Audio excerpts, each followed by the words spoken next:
Georgia is home to 11 units of the National Park System. In this video, we're going to cover most of them. We're going to talk in detail about 10 of the Peach State's national park sites. They're pretty neatly organized for us too. There's 3 coastal parks, 3 in Middle Georgia, and 3 parks in the Atlanta area, then 1 park on the border with Tennessee, plus our good friend, the Appalachian Trail. For those of you who don't know, this is my series where I try and become the first YouTuber to talk about every single national park site in the United States, with each individual state/territory making up one video. This is the 19th video in the series, so there's lots of other states and territories for you to check out if you haven't already. All right, let's get started. All right, going alphabetically, as we always do, means we'll start at Andersonville National Historic Site. This site is known as the deadliest ground of the American Civil War because, as the location of a former Confederate prison camp, 13,000 people died here. Known as Camp Sumter when it was in operation and constructed in 1864, more than 45,000 Union soldiers were imprisoned here over the course of just 14 months. After it was built, roughly 400 prisoners arrived here daily, and by June of 1864, 16,000 people were confined here in a stockade that was built to house only 10,000. At one point, 33,000 prisoners were crammed inside the camp on just 26.5 acres of land. That is a density of over 1,200 people per acre. To put this in perspective, the density of Manhattan in New York City, one of the densest places in America and the world, is about 116 people per acre. And these men, prisoners of war, weren't living in luxury apartments like in New York City, or even solid buildings for that matter. They were living in tents, living in squalor, living in dirt and mud, and literal human waste. The main causes of death for prisoners at Camp Sumter were disease, poor sanitation, malnutrition, overcrowding, and exposure. The massive list of casualties here was largely the result of entirely human decisions also. As we've discussed, the camp was severely undersized for the number of prisoners it was tasked with holding, leading to extreme overcrowding.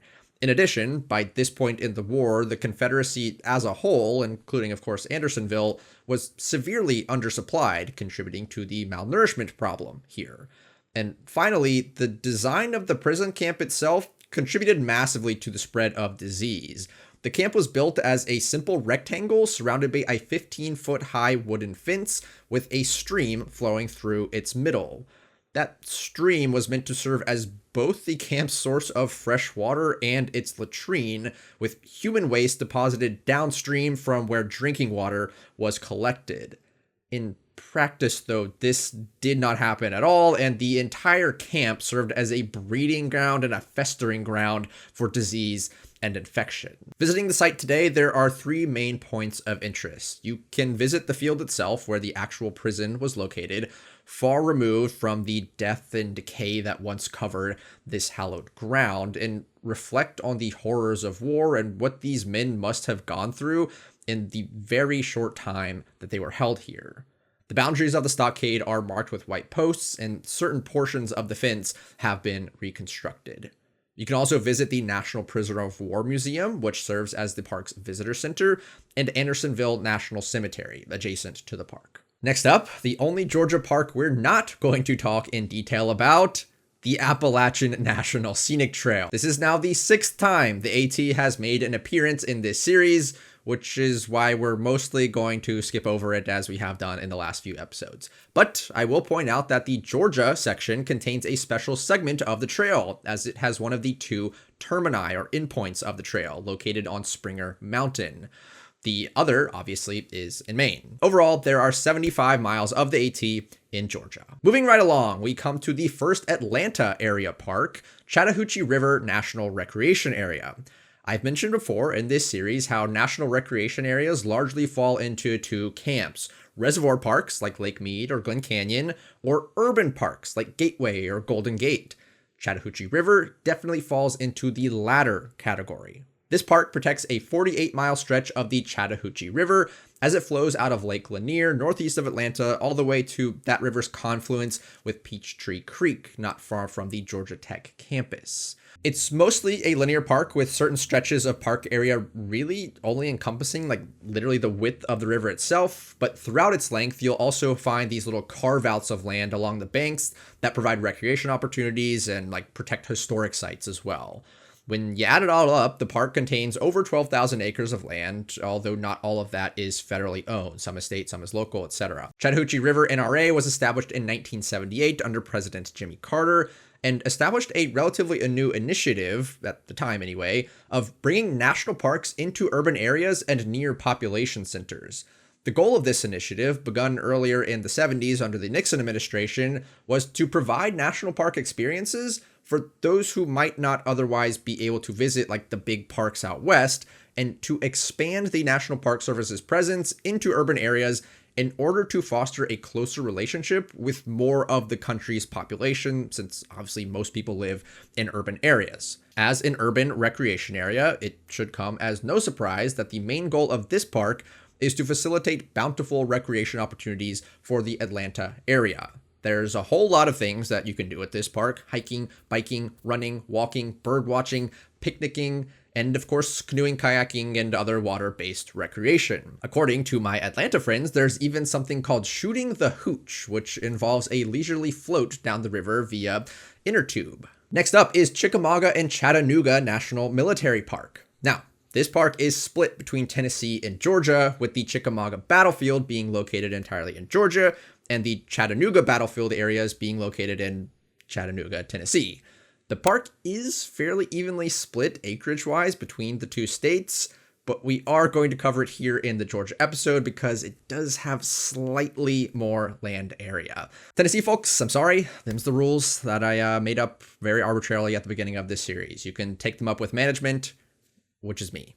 Anyway, this park, though, is a bit of a milestone park for the National Park Service, as it was the very first national military park in the entire country, having been established way back in 1890. Now, at that time, national military parks were under the protection of the Department of War. All military/battlefield parks were then transferred to the National Park Service in 1933, but it was right here at Chickamauga and Chattanooga where the idea that we would preserve our most hallowed grounds first began. As I mentioned, this park is split into two main sections where two separate battles took place. The Battle of Chickamauga took place here in Georgia over the course of 3 days in September 1863, and was also the second bloodiest battle of the entire Civil War after Gettysburg. The battle took place after Union forces, fresh from their recent seizure of Chattanooga, advanced south into Georgia in pursuit of the fleeing Confederate forces. Those forces, determined to reoccupy Chattanooga, then turned north to meet the Union forces here at Chickamauga, which ultimately did result in a Confederate victory. The Union forces then fell back to Chattanooga, while the Confederate forces laid siege to the city by occupying much of the surrounding high ground, which is where the bulk of the Chattanooga portions of this park are located. There are several locations around Chattanooga interpreting the story of the siege, including on Missionary Ridge, Moccasin Bend, and Signal Mountain, but the bulk of the park area in Tennessee is located atop the iconic Lookout Mountain. There are a lot of good stories surrounding the siege of Chattanooga that I highly encourage you to read about. If you come visit this park in person, you can travel all around Chattanooga itself to these various sites and learn about them. But in the interest of brevity, I'll just say that Chattanooga was ultimately liberated from its siege in November 1863, eliminating the last significant Confederate resistance in Tennessee, and ultimately opening up the entire Deep South to a full-scale invasion by the Union, which culminated in General Sherman's Atlanta campaign in 1864. This is a really historically significant park, not just because the battles that were fought here, but again because of this idea that was established here of preserving the battles and grounds on which the ideals and values of this nation were quite literally fought over. Okay, moving on, we come to our first coastal park, Cumberland Island National Seashore. This park protects the largest and southernmost barrier island on the Georgia coast, about a quarter of which is protected as a federally designated wilderness area. There is no bridge, road, causeway, or any other way of reaching the island by car. access is limited strictly to the authorized ferry, the Cumberland Queen, or by personal boat if you have one. In fact, the National Park Service limits the daily number of visitors here to just 300 people, although in their latest visitor use management plan, they are proposing to double that figure. And these access restrictions are for good reason. Cumberland Island is the wild southeastern coast at its best. It is one of the last large coastal areas left largely untouched in a part of the country whose shorelines are crowded with condos, hotels, beaches, houses, and resorts. In their natural state, the southeast coastlines are remarkably vibrant and complex ecosystems. Here at Cumberland Island, it is home to 18 miles of the sandy beaches you probably picture when you think about the southeastern coast, but barrier islands like this are also home to ecosystems like salt marshes and maritime forest. They are some of the most biologically productive ecosystems in the entire country, and the bigger they are, the more protections they have, the better. So yeah, Cumberland Island being the biggest barrier island in Georgia is a big deal when it comes to preserving this ecosystem in as unimpaired a way as possible. Also, I would be remiss if I didn't point out Cumberland Island's world-renowned beach ponies, which are most definitely not native wildlife and are actually quite controversial because of their apparent malnourishment and their associated ecosystem impacts, but which persist nonetheless on the island because of how popular a tourist destination they are. That story, honestly, will probably get its own video one day. And if that weren't enough, Cumberland Island is a huge repository of historic structures as well. Long before it was protected by the National Park Service, it was a retreat for the ultra-wealthy, whose mega mansions remain on the island to this day. You can tour them and visit them. You can even stay in one of them as an inn, although it's located on private property and is not part of the National Seashore. There's also the historic African Baptist Church on the remote north end of the island. There really is a lot to say about this park. It's been high on my list to visit for years, but I think I'll leave it there for now and hopefully bring you some more coverage in the future once I can actually get there and visit myself. Moving right along to the second coastal park, we move northward to Fort Frederica National Monument, located on St. Simon's Island. This park protects the remains of Fort Frederica, which was built by James Oglethorpe in 1736 to defend against attack from the Spanish, which this is a part of American history that I didn't really know anything about before I actually went to this site. But essentially, the lands between British South Carolina and Spanish Florida were at one point known as the Debatable Lands and were pretty much at the heart of the long-standing imperial rivalry between the British and the Spanish in North America. As a result, the Spanish and British both fought numerous battles and skirmishes in these debatable lands, hence the construction of Fort Frederica as basically a defense outpost against Spanish attack in Georgia. Fort Frederica was instrumental in the battles of the Bloody Marsh and Gully Hole Creek in 1742, which helped to repel the Spanish and successfully defend St. Simon's Island. Notably, a small town of roughly 1,000 people also grew up around the newly constructed fort and was built according to the principles of the Oglethorpe Plan, most famously implemented elsewhere in Georgia in Savannah. The Oglethorpe Plan was one of the earliest examples of planned urban communities in British North America and called for a rectilinear street grid focused on walkable neighborhoods interspersed with small parks. The evidence of any of these structures is long gone at Fort Frederica today, but the Park Service does help to immerse you in what this community might have looked like by erecting actual street signs that would have aligned with the historic layout and labeling where certain shops and buildings might have been located. It never hurts to use your imagination when visiting a park like this. All right, and let's now move to our final coastal park, Fort Pulaski National Monument, located near Savannah. Whereas Fort Frederica was a British colonial-era fort, Fort Pulaski's construction dates from the years after the War of 1812 and before the Civil War. And it is most famous, or rather infamous, for basically being a failure. It was essentially obsolete just over a decade after it was fully completed in 1847. Here's why.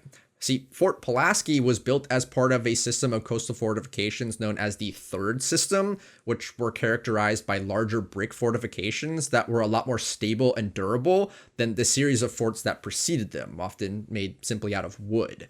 As a third system fort, Fort Pulaski was built on Cockspur Island at the mouth of the Savannah River to protect the port of Savannah from attack. The closest bit of land, Tybee Island, was over a mile away, well out of range of any artillery of that time. It was thought to be impregnable.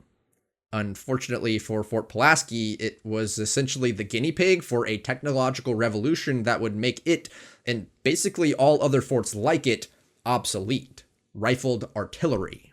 This new technology placed a spiral groove inside artillery cannons, spinning the projectiles as they were fired and allowing them to reach much further distances. After the start of the Civil War in 1861, Confederate forces occupied Fort Pulaski, again, thinking it was impregnable and providing a strategic defense of an important southern port. Soon after their occupation, though, in 1862, Union forces arrived on the aforementioned Tybee Island with their newly developed rifled artillery, which could accurately be fired at a distance of between 4 and 5 miles, well within range to fire on Fort Pulaski. The battle was basically a rout. The smoothbore cannons of the Confederacy couldn't even come close to hitting the Union forces on Tybee Island, while the Union forces pretty much fired relentlessly on Fort Pulaski, penetrating and damaging its walls extensively, including at one point nearly detonating the fort's gunpowder magazine. The Confederacy was forced to surrender, and one of their most important ports was now completely shut off from all shipping, a major blow to their ability to supply the war effort. The fort, now being basically obsolete, fell into disrepair until it became a national monument in 1924, transferred to the Park Service in 1933, and then repairs began shortly after that. But the park was actually only open to the public for a very brief time before it was used by the U.S. Navy during World War II.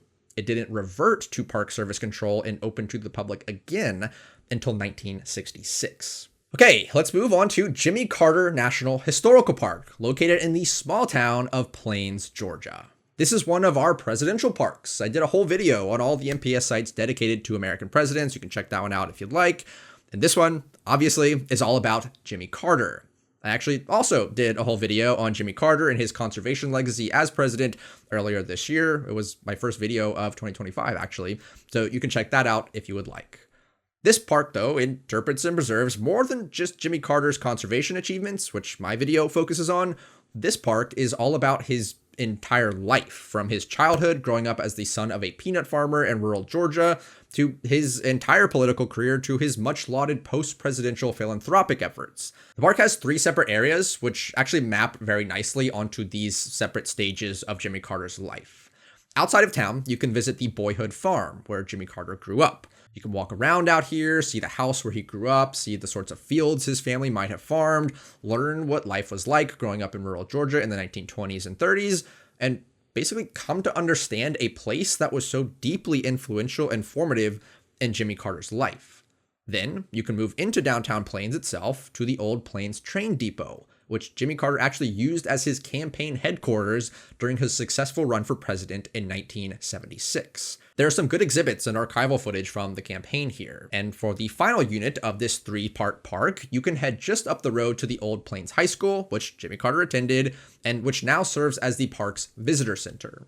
This location has by far the most interpretive material and exhibits pertaining to Jimmy Carter's life, including extensive coverage of his post-presidential philanthropic efforts. You can spend a good amount of time at this part of the park, and the rangers are all super helpful and very friendly. Overall, just being in Plains, Georgia is a really cool experience. The influence of Jimmy Carter is pretty much everywhere, and you can tell the town is really proud that he is from there. Before he passed away, when he was still in good health, he was an active member of the community. He taught Sunday school at the Maranatha Baptist Church in town.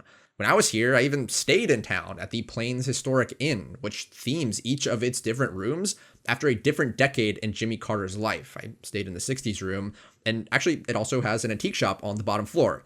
This is a really cool park dedicated to a great American president. For our next park, we head back to the outskirts of Atlanta to Kennesaw Mountain National Battlefield Park. This is another Civil War park preserving the location of the Battle of Kennesaw Mountain. We already talked about the battles of Chickamauga and Chattanooga just north of here, which ultimately paved the way for Sherman's thrust into the Deep South, known as the Atlanta Campaign. The Battle of Kennesaw Mountain was part of that campaign, and it was where some of the heaviest fighting of that campaign took place.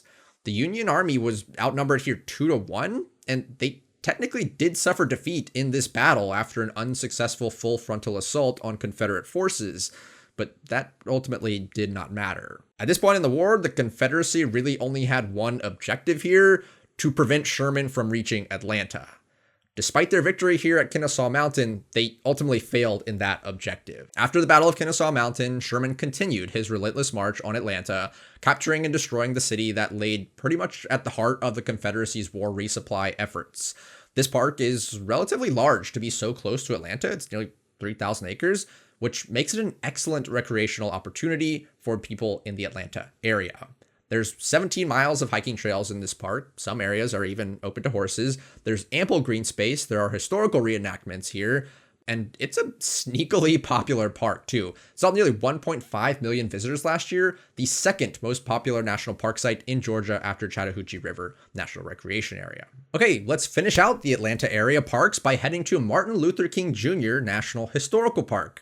If the other two Atlanta parks were kind of on the outskirts of the city, this one is smack dab in the middle of it. It's located in the Sweet Auburn neighborhood, a prominent African-American community just east of downtown Atlanta. Like other biographical parks we've covered in this series, this park is dedicated to preserving the life and legacy of America's foremost civil rights activist, Martin Luther King Jr. The park encompasses several square blocks of the Sweet Auburn neighborhood and is woven somewhat seamlessly into the fabric here.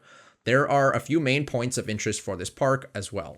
First is the Visitor Center, which has lots of great interpretive exhibits, including several interactive ones, which I think are really well done and are really immersive, help you kind of understand this historical time period really well. I always appreciate interactive, interpretive material like that. It just helps me get my brain right to understand the park that I'm seeing. So yeah, great exhibits here at the Visitor Center. From there, you can walk across the street to the historic Ebenezer Baptist Church, where Dr. King and his father were both pastors. The church still has an active congregation, but you are allowed to go inside, and ranger talks are offered several days of the week. Behind the church, you will find the King Center, the Freedom Hall, and the tombs of both Dr. King and his wife, Coretta Scott King, prominently placed inside the cascading reflection pond. The King Center, also known as the Martin Luther King Jr. Center for Nonviolent Social Change, was started by Coretta Scott King after her husband's assassination and houses a nonprofit organization committed to advocating for social justice through nonviolent means. And then, down the road from there, in the historic residential area, you will find Dr. King's boyhood home, which you can only enter via guided tour. It's worth pointing out, too, that this is another one of those partnership parks we've talked about in other parts of this series. The park boundaries encompass over 30 acres in the Sweet Auburn neighborhood, but the Park Service itself works in close partnership with the Ebenezer Baptist Church, the King Center, the residents of the neighborhood, and others to ensure they properly preserve and interpret the life and legacy of Dr. King, while at the same time being a good neighbor in an area that is still highly focused on community life. And finally, for our last national park site of the day, we will head back to Middle Georgia to Macon, to Ocmulgee Mounds National Historical Park. You might have heard about this one in the news in the last few years. There has been a lot of talk recently about it possibly becoming the next Big 63 park. I'm not going to go into all of that here because I actually did a whole deep dive video on that topic last year, which you can check out if you want. For this segment, let's focus on what this park currently is, which is a very cool park. This site protects over 12,000 years of continuous human habitation, dating back to the first humans to arrive in this area several millennia ago. The primary remains here, though, the large conspicuous earthworks, i.e. the mounds, date back to a time known as the Mississippian period, when the indigenous tribes here built these mounds as a reflection of their culture, religion, and politics. There are mounds here that were used for burial, for worship, for housing, and for other purposes. They represent an extremely complex and robust feat of engineering. Ocmulgee Mounds is one of several Park Service sites to contain mounds from the Mississippian period, and you can find several others spread out east of the Mississippi as well, including others that are not part of the national park system. During the Great Depression, the largest archaeological excavation in American history took place here, with over 800 workers uncovering some 2.5 million artifacts, each of which has helped us piece together the story of the multi-layered occupation of this site, from the Ice Age hunter-gatherers who first came here, to the mound builders of the Mississippian culture, all the way to the Muskogee Creek tribe, who are still active in this area today and who hold these mounds to be sacred. And there you have it. Every national park site in Georgia explained. 11 sites, we've talked about 10 of them. Georgia is pretty close by for me, and I've made it a priority in recent years to try and get out to a lot of these. I've been to 8 of them so far, so still 3 to go. And one of those is like the AT, which I've been on, just not in Georgia. So really, I've got 2 left, Cumberland Island and Chattahoochee River. With any luck, I'll be able to visit them next year. But I would love to know how many of these sites you have been to and which one was your favorite. For me, I think it's between Jimmy Carter NHP and Martin Luther King Jr. NHP. Both of those men are big inspirations of mine. But let me know your thoughts down in the comments below. And as always, direct support on Patreon is much appreciated. I rely a lot on you guys, my community, to support my work here, and every little bit goes a long way toward helping me achieve my goal of educating and teaching people about the wonders of national parks, public lands, and conservation. All right, thanks so much for watching. I'll see you next time. Goodbye.